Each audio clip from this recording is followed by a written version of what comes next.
નમસ્કાર વિદ્યાર્થી મિત્રો, આજે આપણે ધોરણ 11 નું ચેપ્ટર નંબર 2 જૈવિક વર્ગીકરણના 5મા લેક્ચર વિશે ચર્ચા કરીશું. હવે આગળના લેક્ચરમાં આપણે મોનેરા સૃષ્ટિ વિશે ચર્ચા કરી ગયા હતા. તેમાં મોનેરા સૃષ્ટિને માં બધા જ પ્રકારના બેક્ટેરિયાનો સમાવેશ કરેલો છે અને તે બેક્ટેરિયાના વિશિષ્ટ લક્ષણોને આધારે તેને આર્કી બેક્ટેરિયા અને યુ બેક્ટેરિયાને માં વિભાજિત કરવામાં આવેલા હતા. તેના વિશેની સમગ્ર ચર્ચા આપણે આગલા લેક્ચરમાં પૂર્ણ કરી. હવે આજના લેક્ચરમાં આપણે વિટકરે જે એકકોષી અને સુકોષ કેન્દ્રીય આયોજન ધરાવતા જે સજીવો છે તેને પ્રોટિસ્ટા સૃષ્ટિમાં મૂકેલે છે. તો હવે આપણે આજે પ્રોટિસ્ટા સૃષ્ટિ વિશે ચર્ચા કરીશું. સૃષ્ટિ શેના વિશે ચર્ચા કરવાની છે? આજે પ્રોટિસ્ટા સૃષ્ટિ વિશે ચર્ચા કરવાની છે. પ્રોટિસ્ટા સૃષ્ટિમાં વસતા સજીવોને આદિજીવ તરીકે પણ ઓળખવામાં આવે છે. બરાબર, હવે આપણે તેના સમગ્ર પ્રોટિસ્ટામાં કયા કયા સજીવોનો સમાવેશ કરેલો છે, કયા કયા એકકોષી સજીવોનો સમાવેશ કરેલો છે તેના વિશે આપણે ચર્ચા કરશું. તો એના આપણે પોઈન્ટ વાઇઝ ચર્ચા કરી તો તમને પણ સરળતાથી તમે સમજી શકો અને યાદ રાખી શકો. તો સૌથી પહેલાં તો આપણે તેનું દૈહિક આયોજન કેવું છે કે પ્રોટિસ્ટા સૃષ્ટિમાં મૂકવામાં આવેલા સજીવોનું દૈહિક આયોજન કેવું છે તો તેના વિશે આપણે લખી.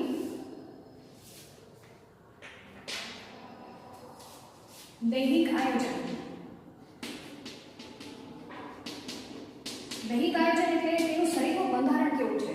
બરાબર, તો જોવા જઈએ તો આ સૃષ્ટિમાં મૂકવામાં આવેલા બધા જ સજીવો કેવા જોવા મળે છે? એકકોષી જોવા મળે છે. જો અહીં તમને પ્રોટિસ્ટા સૃષ્ટિમાં મૂકવામાં આવેલા સજીવોની આકૃતિ દોરીને તમને અમુક આકૃતિઓ દોરીને તમને દર્શાવવામાં આવેલી છે. જેમ કે ડાયનોફ્લેજોલેટ્સ અમીબા છે, તેને પ્રોટિસ્ટા સૃષ્ટિમાં મૂકેલી છે. એવી જ રીતના પેરામીશિયમ છે, તેને પણ પ્રોટિસ્ટા સૃષ્ટિમાં મૂકેલા છે. યુગ્લિના છે, જે વિશિષ્ટ લાક્ષણિકતા ધરાવતું જોવા મળે છે કે જ્યારે પ્રકાશ મળે ત્યારે તે પ્રકાશ સંશ્લેષક તરીકે વર્તે છે, જ્યારે પ્રકાશ ન મળે ત્યારે તે પરોપજીવી જીવન કાઢતું જોવા મળે છે. અહીંયા યુગ્લિના એક ખાસ લાક્ષણિકતા ધરાવતું એકકોષી સજીવ તરીકે તેને નોંધવામાં આવેલું છે. હવે દૈહિક આયોજન જોવા જઈએ તો અહીંયા તમે જોશો તેનું શારીરિક દૈહિક આયોજન કેવું જોવા મળે છે? એકકોષી જોવા મળે છે. બરાબર, હું અહીં લખી નાખું કેવું આયોજન ધરાવે છે? એકકોષી. પણ તેનું કોષ કેન્દ્ર જોવા જાઓ તો સુકોષ કેન્દ્રીય આયોજન ધરાવતા જોવા મળે છે. બરાબર, બીજો શબ્દ આપણે કયો વાપરશું? સુકોષ કેન્દ્રીય. હવે સુકોષ કેન્દ્રીય એટલે શું તે આગલા લેક્ચરમાં આપણે ચર્ચા કરી રહ્યા હતા કે એને આપણે કઈ રીતે વ્યાખ્યા કરશું કે કોષ કેન્દ્રની ફરતે કોષ દિવાલ હાજર હોય તો તેવા સજીવને કેવું કહેવાશે? સુકોષ કેન્દ્રીય સજીવ તરીકે ઓળખવામાં આવે છે. તો પ્રોટિસ્ટા સૃષ્ટિમાં મૂકવામાં આવેલા આ બધા જ સજીવો કેવા છે? એકકોષીય અને સુકોષ કેન્દ્રીય આયોજન ધરાવતા જોવા મળે છે. મોનેરા સૃષ્ટિમાં આપણે જોવા જઈએ તો બેક્ટેરિયા કેવા હતા? એકકોષીય તો હતા, તેની સાથે સાથે આદિ કોષ કેન્દ્રીય કોષ તરીકે તેને ઓળખવામાં આવે છે. એટલે કે તેના કોષ કેન્દ્રની ફરતે કોષ કેન્દ્ર પટલ હોતું નથી. હવે આ લાક્ષણિકતા ચર્ચા કરી ગયા. હવે સૌપ્રથમ જોવા જઈએ તો પ્રોટિસ્ટા સૃષ્ટિની વર્ગીકરણમાં સમાવેશ કઈ રીતે કરવામાં આવેલો તો તે આપણે વર્ગીકરણ જુદા જુદા વૈજ્ઞાનિકોએ વર્ગીકરણ પદ્ધતિ આપી હતી. તેમાં આપણે એક ત્રિસૃષ્ટિ વર્ગીકરણ પદ્ધતિ વિશે આપણે ચર્ચા કરી ગયા હતા કે અર્નેસ્ટ હેકલ નામના વૈજ્ઞાનિકે સમગ્ર સૃષ્ટિને 3 વિભાગમાં વર્ગીકૃત કરેલી હતી. ત્યારે વનસ્પતિ સૃષ્ટિ, પ્રાણી સૃષ્ટિ હતું, તેના સિવાય તેને પ્રોટિસ્ટા શબ્દ પ્રયોજન કરેલો હતો અને સૃષ્ટિને પ્રોટિસ્ટામાં વિભાજિત કરેલી હતી. બરાબર, તો એવું એનસીઆરટી બુકમાં નથી આપેલું, પણ આપણે એક્સ્ટ્રા નોલેજ તરીકે આપણે યાદ રાખી શકીએ કે સૌપ્રથમ પ્રોટિસ્ટા સૃષ્ટિ કયા વૈજ્ઞાનિકે આપેલી હતી તો કયો વૈજ્ઞાનિક આવશે? Ernst Haeckel. બરાબર, અહીંયા આપણે જો યાદ રાખો તો લખી શકીએ અર્નેસ્ટ હેકલે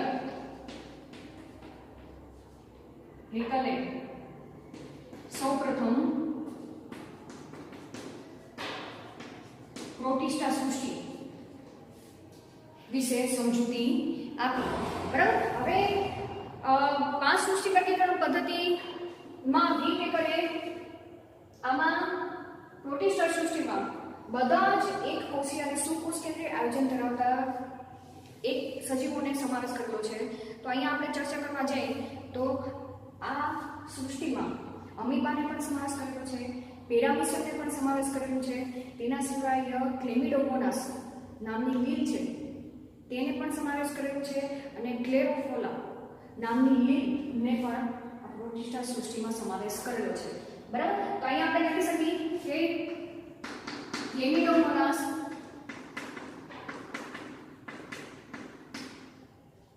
નામની લીલ છે, બરાબર, તેને પહેલા શેમાં સમાવેશ કરેલો હતો? જ્યારે 5 સૃષ્ટિ વર્ગીકરણ પદ્ધતિ અમલમાં ન આવી એની પહેલાના વર્ગીકરણ પદ્ધતિમાં ક્લેમિડોમોનાસ નામની લીલમાં સમાવેશ કરેલો હતો. બરાબર. અને તે લીલને વનસ્પતિ સૃષ્ટિમાં સમાવેશ કરેલી હતી. બરાબર. તો અહીંયા લખી શકીએ કે જેને પહેલા વનસ્પતિ સૃષ્ટિમાં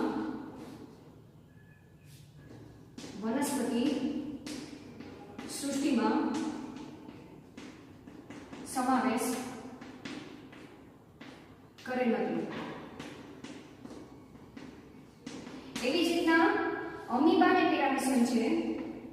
અમીબા, પેરામીસિયમ ને પણ પહેલા શેમાં સમાવેશ કરેલા હતા? પ્રાણી સૃષ્ટિમાં સમાવેશ કરેલા હતા. બરાબર.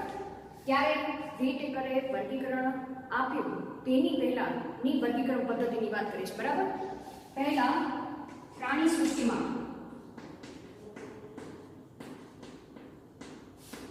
સમાવેશ કરેલા હતા.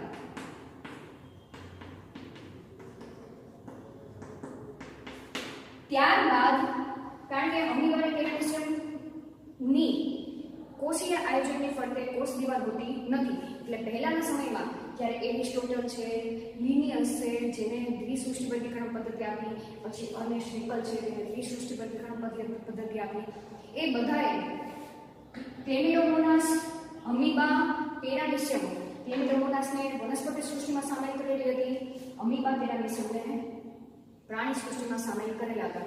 પણ ત્યારબાદ જ્યારે વીટેકરે વર્ગીકરણ પદ્ધતિ આપી ત્યારે આ બધાને કોને ક્લેમિડોમોનાસ, અમીબા, પેરામીસિયમ આ બધાને પ્રોટિસ્ટા સૃષ્ટિમાં સમાવેશ કર્યો. બરાબર. અહીં લખી શકીએ આપણે ત્યારબાદ બધાને પ્રોટિસ્ટા સૃષ્ટિમાં મૂક્યા.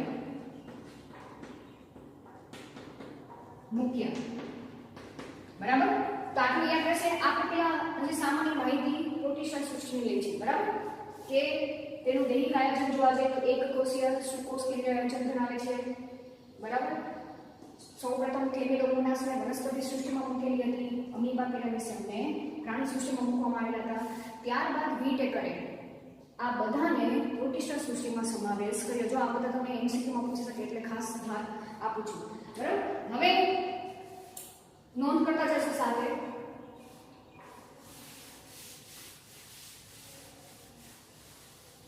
હવે આપણે જોવા જઈએ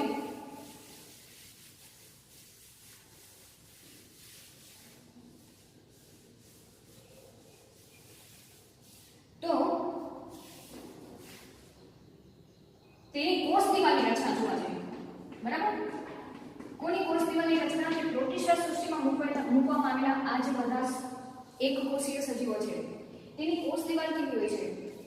તો ખાસ કરીને જોવા જઈએ તો અમુક એક કોષી સજીવ છે તેની કોષ દિવાલ કાં તો શેની બનેલી હોય છે? સેલ્યુલોઝની બનેલી હોય છે,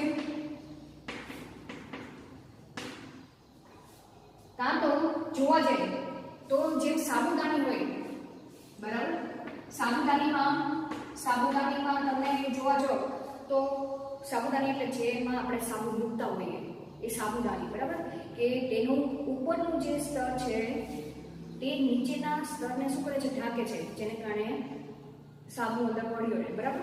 તો સાબુદાનીના આવરણ જેવી રચના ધરાવે છે, બરાબર. કઈ રીતે? સાબુદાનીમાં ઉપરનું લેયર મોટું હોય, જે નીચેના લેયરને આ રીતે ઢાંકતું હોય, વચ્ચે આ રીતના સાબુ પડેલો હોય, બરાબર. તો કંઈક આવી તેની કોષ દિવાલની રચના જોવા મળે છે, બરાબર. તો આપણે કોષ દિવાલ વિશે ચર્ચા કરી રહ્યા. હવે જોવા જઈએ તો તેમાં પ્રચલન માટેની રચના જોવા જઈએ તો પ્રચલન આ બધા સજીવોમાં પ્રચલન માટેની જુદી જુદી રચનાઓ જોવા મળે છે, બરાબર. આપણે સમગ્ર પ્રોટીસ્ટા સૃષ્ટિમાં સમાવેશ કરેલા બધા સજીવોની સામાન્ય માહિતી આપણે લઈ છીએ, બરાબર. અમુક સજીવ કસાધારી જોવા મળે છે, કસાની મદદથી તેઓ પ્રચલન કરતા જોવા મળે છે. જો આ કસા એટલે શું કે વાળ જેવી રચના, જેમ કે અહીંયા તમને યુગ્લિનામાં દેખાડ્યું છે કે તેમાં તમને આ રીતના વાળ જેવી રચના દર્શાવી છે કે જેની મદદથી તે એક જગ્યાએથી બીજી જગ્યાએ સ્થળાંતરની પ્રક્રિયા કરી શકે. હવે જો કસા કાં તો એક જ જગ્યાએ હોય અથવા તો બંને વિરુદ્ધ જગ્યાએ પણ કસા હોઈ શકે, પણ કસાની સંખ્યા કેવી હોય છે, ઓછી હોય છે, બરાબર. અમુક એકકોષી સજીવોમાં પક્ષમો જેવી રચના આવેલી છે, એટલે પક્ષમધારી જોવા મળે. હવે પક્ષમધારી એટલે શું? માનો કે આ મેં પેરામિશિયમ કર્યું છે, તો પેરામિશિયમની સપાટી પર આ રીતના સૂક્ષ્મ વાળ જેવી રચના આવેલી હોય, બરાબર. અને તેની સંખ્યા તમે જોવા જાવ તો કેવી જોવા મળે છે? અસંખ્ય જોવા મળે છે, કે જેની મદદથી તે એક જગ્યાએથી બીજી જગ્યાએ સ્થળાંતરની પ્રક્રિયા કરી શકે. તો આને આપણે શું કહીશું? કસા કહીશું. સોરી, પક્ષમાં. આને આપણે શું કહીશું? કસા કહીશું, બરાબર. તો પ્રોટીસ્ટા સૃષ્ટિમાં મૂકવામાં આવેલા અમુક સજીવો કેવા જોવા મળે છે? કસાધારી જોવા મળે છે. અમુક સજીવો પક્ષમધારી જોવા મળે છે. અમુક સજીવો લપસતા એટલે કે એની સપાટી ચીકણી હોય છે કે જેને કારણે તે સરળતાથી લપસીને એક જગ્યાએથી બીજી જગ્યાએ સ્થળાંતરની પ્રક્રિયા કરી શકે. અને અમુક સજીવો તે સરકીને એક જગ્યાએથી બીજી જગ્યાએ સ્થળાંતરની પ્રક્રિયા કરી શકે, બરાબર. તો ખાસ કરીને જોવા જઈએ તો જે લપસીને જતો હોય એની તમને બાહ્ય સપાટી તો એના ઉપરથી તમે અંદાજો લગાડી શકો કે કેવી હશે, ચિકાસવાળી હશે, મ્યુસિલસ વાળી હશે, કે જેને કારણે તે એક જગ્યાએથી બીજી જગ્યાએ સરળતાથી સ્થળાંતરની પ્રક્રિયા કરી શકે. તો આપણે પ્રચલન વિશે ચર્ચા કરી ગયા, બરાબર. કોષ દિવાલ કેવી હોય છે, પ્રચલનની રચના કેવી હોય છે. હવે આપણે થઈ ગઈ. હવે તેની પોષણ પદ્ધતિ, કે આ સૃષ્ટિમાં મૂકવામાં આવેલા સજીવોની પોષણ પદ્ધતિ કેવી હોય છે, બરાબર. તે પણ આપણે સામાન્ય ચર્ચા કરી લઈએ. પોષણ પદ્ધતિ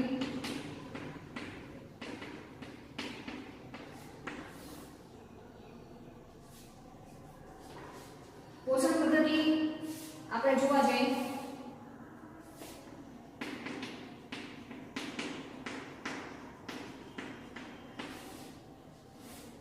અમુક સજીવો કેવા હોય છે? પ્રકાશ સંશ્લેષી હોય છે. પ્રકાશ સંશ્લેષી એટલે કેવા છે? સ્વયંપોષી કેવા છે? કે પોતાનો ખોરાક પોતાની જાતે બનાવે. અમુક સજીવ કેવા જોવા મળે છે? પરોપજીવી જોવા મળે છે. પરોપજીવી એટલે કે બીજા ઉપર આધારિત, બરાબર. બીજા ઉપર આધારિત.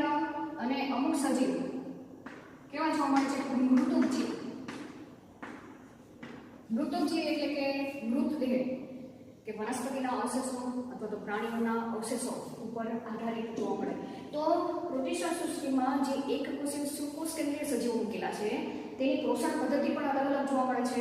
તેમાંના અમુક સજીવ પ્રકાશ સંશ્લેષણની અથવા તો સ્વયંપોષી તરીકે પોષણ પદ્ધતિ અપનાવતા જોવા મળે છે.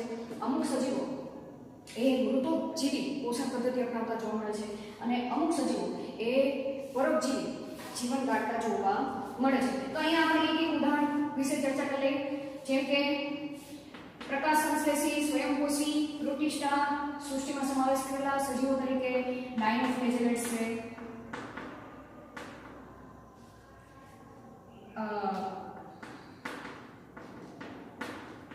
લેટ્સના સજીવો છે જેમ કે ડાયટમ્સ છે, ડાયટમ્સ બરાબર, એના ક્લેમિડોમોનાસ છે બરાબર, તે બધાને પ્રકાશ સંશ્લેષીમાં મૂકવામાં આવેલા છે.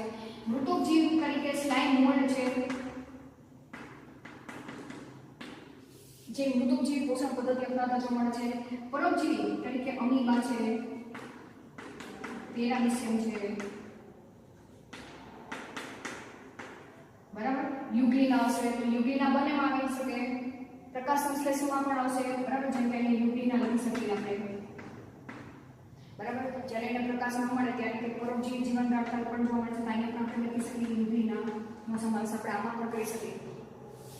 તો અહીંયા આપણે પોષણ પદ્ધતિ વિશે પણ આપણે ચર્ચા કરી ગયા. આપણે આ બધા વિશે આપણે ચર્ચા ડિટેલમાં આગળ કરવાની છે બરાબર. હવે જો આપણે જોવા જઈએ તો પ્રોટિસ્ટા સૃષ્ટિને કયા ભાગોમાં વર્ગીકૃત કરેલી છે બરાબર, તેની પોષણ પદ્ધતિના આધારે કયા કયા ભાગોમાં વર્ગીકૃત કરવામાં આવેલી છે તેના વિશે આપણે એક ચર્ચા કરી છે કે પ્રોટિસ્ટા સૃષ્ટિને 3 ભાગોમાં તેની પોષણ પદ્ધતિના આધારે 3 ભાગમાં વિભાજિત કરવામાં આવેલા છે.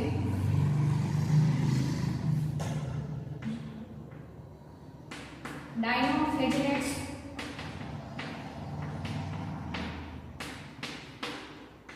ક્રાયોફાઇટમ,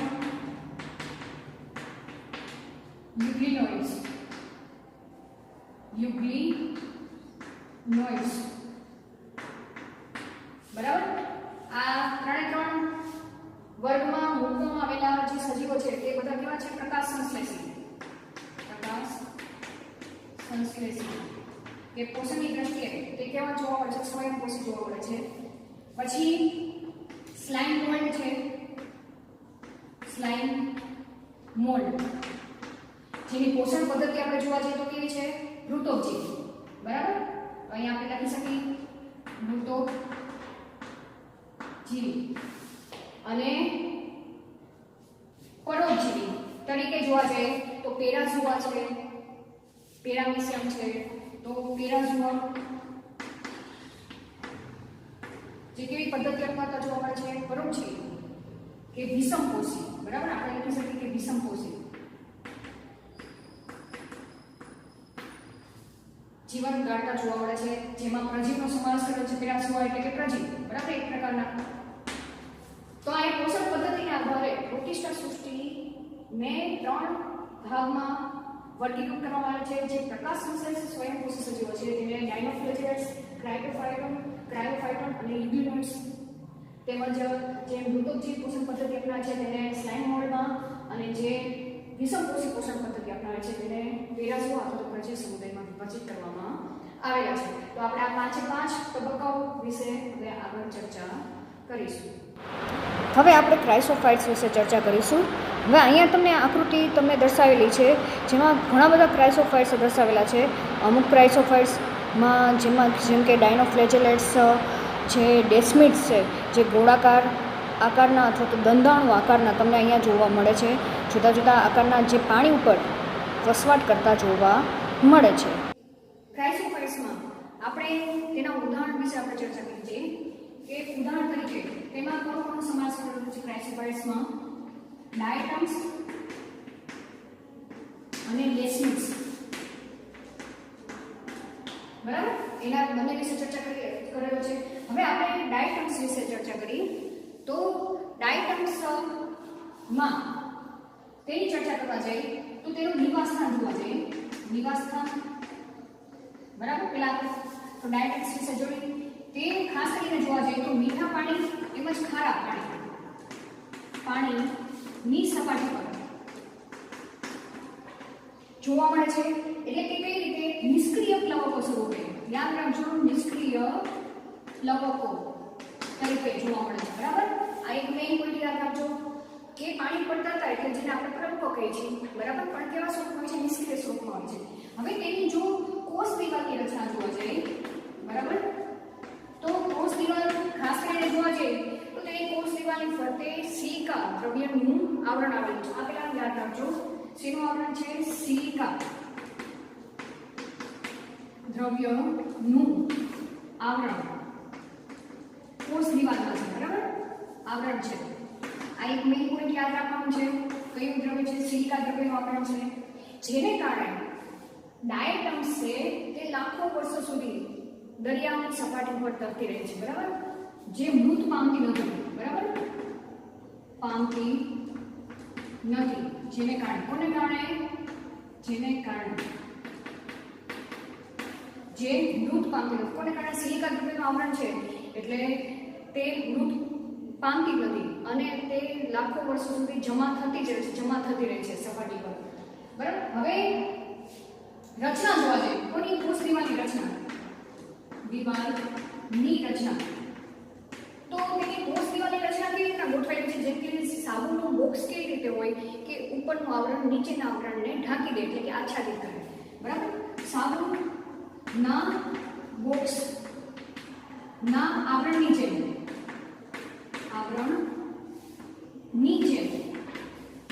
એકબીજા પર આચ્છાદિત, બરાબર? આચ્છાદિત. તો તમને ખબર છે સાબુનું બોક્સ કેવી રીતે હોય? આ રીતે હોય કે ઉપરનું જે ઢાંકણું હોય એ નીચેના ઢાંકણાને ઢાંકી દે, બરાબર? તો આવી રચના શા માટે ઉદ્ભવવાની જરૂર પડી? કે જે પ્રજનનમાં મદદ કરે છે. હવે કઈ રીતે કરે છે તે આપણે આગળ ચર્ચા કરશું, પણ પ્રજનનની ક્રિયામાં આ પ્રકારની રચના ડાયટમ્સમાં મહત્વનો ભાગ ભજવતી જોવા મળે છે. હવે જ્યારે તે મૃત પામે ત્યારે શું થાય છે, બરાબર? તો આ એક પોઈન્ટ આપણે ખાસ જોઈએ, બરાબર? એક પોઈન્ટ, આ બીજો પોઈન્ટ, ત્રીજો પોઈન્ટ અને ચોથો પોઈન્ટ કે જ્યારે મૃત પામે ત્યારે આ જે ડાયટમ્સ છે એ સમુદ્રના તળિયે, બરાબર? સમુદ્રના તળિયે જમા થાય, બરાબર? એક પથારી કે પથરાઈ સમુદ્રના તળિયે તે જમા થતી જ તેના થરનું પ્રમાણ ધીમે ધીમે વધતું જાય છે, બરાબર? અને તેને કારણે આ પ્રકારની જે રચના સર્જાણી છે તેને ડાયટેમિસિયસ પૃથ્વી તરીકે ઓળખવામાં આવે છે, બરાબર? આ પ્રકારની રચના ધરાવતી પૃથ્વીને શું નામ આપ્યું છે?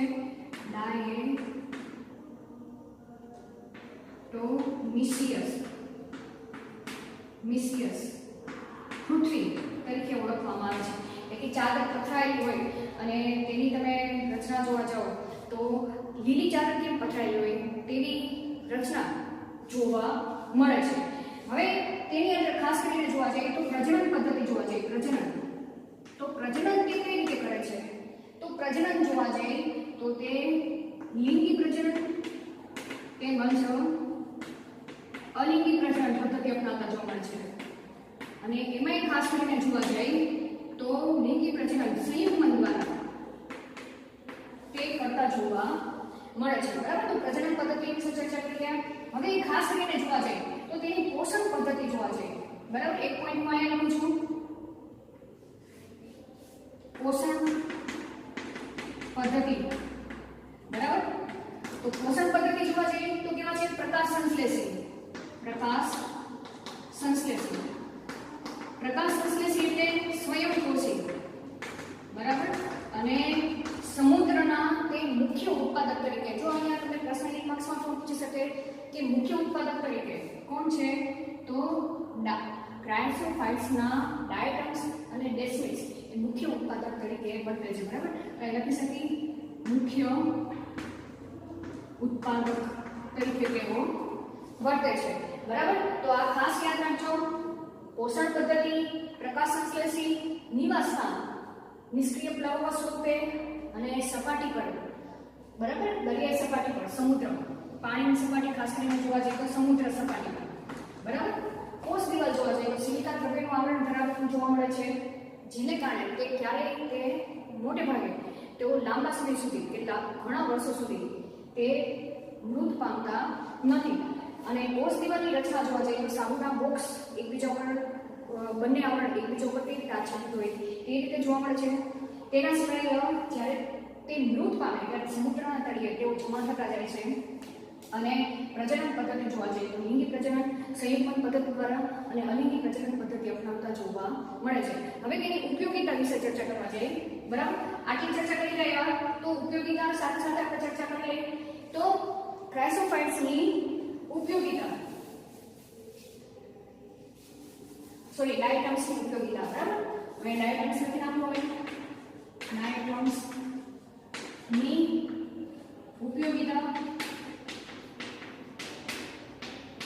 જોવા જઈએ તો કોઈ પણ વસ્તુને જ્યારે ચળકટ કરવાની હોય કે તેને શાઇનિંગ આપવા માટે ડાયટમ્સનો મોટે ભાગે ઉપયોગ કરવામાં આવે છે.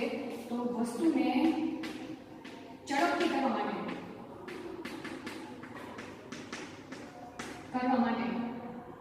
શેનો ઉપયોગ કરવામાં આવે છે? ડાયટમ્સ નો ઉપયોગ કરવામાં આવે છે. બરાબર, હવે તેના સિવાયની બીજી વસ્તુ આપણે ચર્ચા કરવા જઈએ તો તે છે જેને ગાળણની પ્રક્રિયા કરવા માટે, બરાબર, ગાળણ કરવા માટે ડાયટમ્સનો મોટે ભાગે ઉપયોગ કરવામાં આવે છે. કે ડાયટમ્સની જે કોષ દિવાલ છે ત્યાં સિલિકા દ્રવ્યનું આવરણ આવેલું છે. સિલિકા દ્રવ્યનું આવરણ એટલે કે છિદ્ર, નાના નાના છિદ્ર આવેલા છે કે જ્યારે તેલનું ગાળણ કરવાનું હોય ત્યારે ડાયટમ્સને પાથરી દેવામાં આવશે, જેને કારણે જે નકામો કચરો છે તેલમાંથી તે દૂર થઈ જશે અને જે પ્રવાહી સ્વરૂપમાં જે તેલ છે તે ગળાઈને આવી જાય છે. એટલે મોટે ભાગે વસ્તુને ઝડપથી કરવા તેમજ તેલના ગાળણની પ્રક્રિયા કરવા માટે ડાયટમ્સનો ઉપયોગ કરવામાં આવે છે. હવે તો આ બધા પોઈન્ટ ખાસ યાદ રાખવાના છે. બરાબર, ઉપયોગિતા. હવે તમને ખબર છે કે પ્રકાશ સંશ્લેષી છે તો તેનામાં હરિતકણ તરીકે શું આવેલું હશે? ક્લોરોફિલ A, ક્લોરોફિલ B ની હાજરી જોવા મળે છે. તો અહીંયા હજી એક પોઈન્ટ તમને લખી દઉં, હરિતકણ તરીકે શું આવેલું છે? ક્લોરોફિલ A,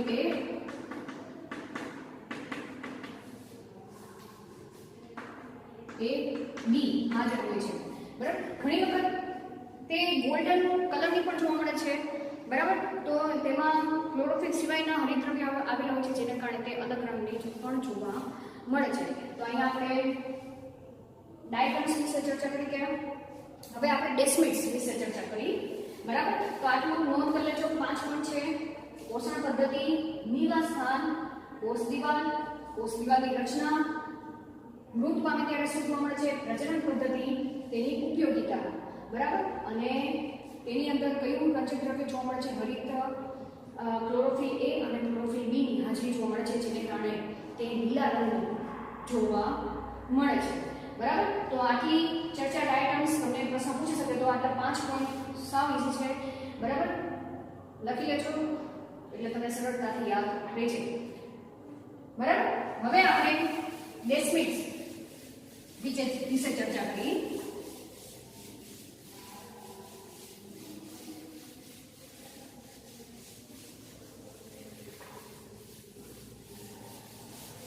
શેના વિશે ચર્ચા કરવાની છે કે ક્રાઇસોફાઇટામાં ડેસ્મિડ વિશે આપણે ચર્ચા કરી. તો આ પણ એક પછી સુકોષકેન્દ્રીય આયોજન ધરાવતો સજીવ છે. કેવો છે? પ્રકાશ સંશ્લેષી. બરાબર, હવે ખાસ કરીને જોવા જઈએ તો તેની અંદર પણ ક્લોરોફિલ આવેલું છે, જેને કારણે તે લીલો રંગ ધારણ કરતું જોવા મળે છે. બરાબર, ડેસ્મિડ્સ. હવે તેને સ્પાઇરોગાયરા શું છે? લીલ છે. બરાબર, સ્પાઇરોગાયરા શું છે? લીલ છે.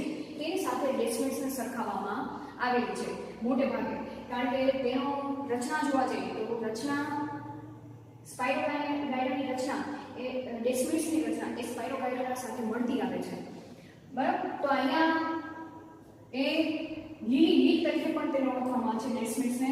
હવે તેની ખાસ કરીને કેવા નિવાસસ્થાનમાં એ પણ પ્લવકો સ્વરૂપે જોવા મળે છે, પણ જ્યાં પ્રદૂષણની માત્રા ઓછી હશે તેવા સ્થાને ડેસ્મિડ્સ પ્રકારની લીલ જોવા મળે છે. બરાબર, કે પ્રદૂષણ ઓછું હોય ત્યાં ડેસ્મિડ્સની હાજરી જોવા મળે. તો આના ઉપરથી તમને ખબર પડે કે જ્યાં ગેસ મિક્સની હાજરી હશે જેને કારણે પ્રદૂષણની માત્રા તે સ્થાને ઓછી જોવા મળે છે. બરાબર, તો અહીંયા આપણે આ પ્રતિષ્ઠા સૃષ્ટિનો પહેલો ભાગ તેના વિશે આપણે ચર્ચા પૂર્ણ કરી.